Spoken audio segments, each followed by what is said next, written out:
ચાલી એ પહેલા 100 વાર વિચાર કરવો જોઈએ. તમે સરકારી તંત્રને તમે જીવો કે મરો એનાથી કાંઈ લેવા દેવા નથી. એને તો મહિનાની પહેલી તારીખ આવે એટલે લાખ કે 1.5 લાખ જે કંઈ પગાર હશે લઈને પોતાના ઘરે ચાલ્યા જશે. નથી ખાવો તો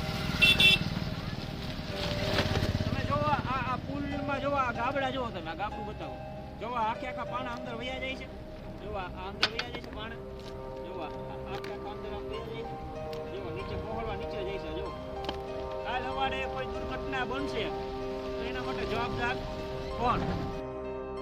નમસ્કાર સાથીઓ, હું અર્જુનસિંહ વાળા, આમ આદમી પાર્ટી વાંકાનેર. સાથીઓ, ગુજરાતમાં અનેક ઘટનાઓ બની, પરંતુ એક પણ ઘટનામાંથી ક્યારેય સરકારે શીખ નથી લીધી કે લોકોને ક્યારેય કોઈ દુર્ઘટના બની એમાં ક્યારેય ન્યાય મળ્યો નથી. મોરબીમાં જે પુલ હોનારત થયું તેમાં પણ ઘણા બધા લોકો મૃત્યુ પામ્યા, ઘણા નાના નાના વાલસોયા, બાળકોના જીવ ગયા. વડોદરામાં ગંભીરા પુલની દુર્ઘટના થઈ, અગ્નિકાંડ થયો. સુરતમાં તક્ષશિલા, વડોદરામાં હરણીકાંડ, અનેક કાંડ થયા, અનેક દુર્ઘટનાઓ થઈ. પણ આજ દિન સુધી સરકારે કોઈ પણ દુર્ઘટનામાંથી લોકોને ન્યાય મળે અથવા આવી દુર્ઘટનાને રોકી શકાય એ માટે કોઈ પણ પ્રકારનું પગલું ક્યારેય ભર્યું નથી. આ સરકાર છે એ હવે માનવભક્ષી સરકાર બની ગઈ છે.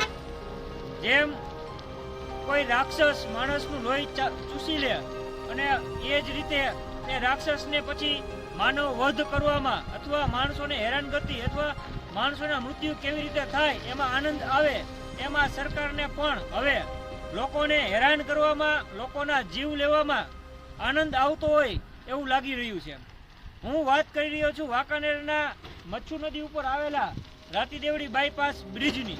કે આ બ્રિજ છે એ થોડા સમય પહેલા તૂટી ગયેલો હતો અને એનો એક જે વચ્ચેનો સ્લેબ હતો એનું કામ પૂરું થઈ ગયું, પરંતુ આ બ્રિજ આજે પણ જર્જરિત હાલતમાં છે. અહીંયાથી સ્કૂલવાળા સ્કૂલ બસો લઈને નીકળે છે, એમાં અનેક બાળકો, નાના બાળકો જે શાળાએ જતા હોય છે એના મા બાપને ખ્યાલ નથી હોતો કે ક્યારે કેવી ઘટના બનશે.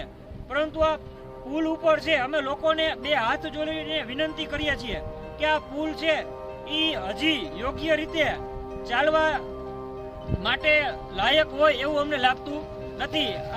આ બ્રિજ છે એ જો ખરેખર માણસો માટે ઉપયોગી હોય અને સુરક્ષિત બ્રિજ હોય તો જિલ્લાના જે ઇજનેર છે એ આવીને આ બ્રિજની વિઝિટ કરે અને આ બ્રિજના બંને છેડા ઉપર કે આ પુલ માણસો માટે ચાલવા યોગ્ય છે કે કેમ એનું બોર્ડ લગાવે.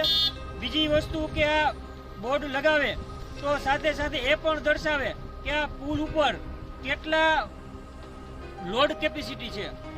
જો આમ કરવામાં જિલ્લા ઇજનેર નિષ્ફળ નીવડે છે અથવા સરકારી તંત્ર નિષ્ફળ નીવડે છે તો આપણે સરકાર ઉપર નહીં પરંતુ આપણે જાતને સમજાવવી પડશે કે આ સરકાર જ્યાં આપણને ચલાવે ત્યાં નથી ચાલવાનું. આપણે આપણી આંખેથી જોઈ અને આપણને સુરક્ષા લાગે તો જ આ બ્રિજ ઉપર ચાલવું.